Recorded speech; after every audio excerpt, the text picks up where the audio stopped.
In today's video, I'm going to teach you how to edit block code in Mobirise. If you're building a site in Mobirise and want to fine-tune a block beyond the default settings, editing the code directly is the way to go.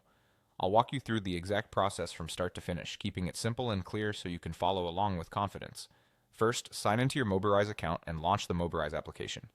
Once you're in, open the specific project you want to work on. Make sure you're in the main editor view where you can see your page layout with all the blocks and sections stacked on the canvas. Next, move your mouse over the block or section you want to customize. As you hover, you'll see a small toolbar appear on or near that block. Look for the code editing option. This is typically labeled as edit code or shown with an icon that looks like angle brackets. Go ahead and click it. If you don't see that option, double check that you're hovering directly over the block.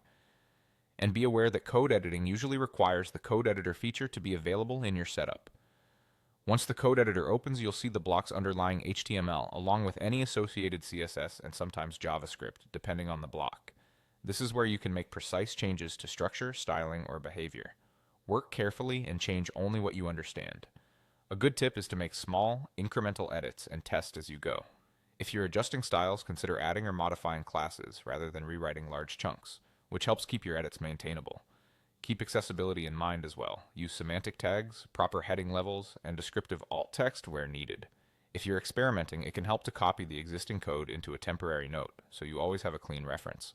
Many editors support undo, but having a backup of your original block code gives you peace of mind. Also, be mindful of responsive behavior.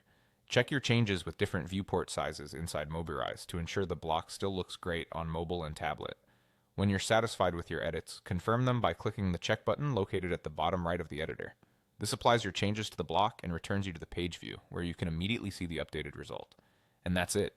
You've successfully edited code inside a Mobirise block while keeping your project clean, consistent, and custom to your needs.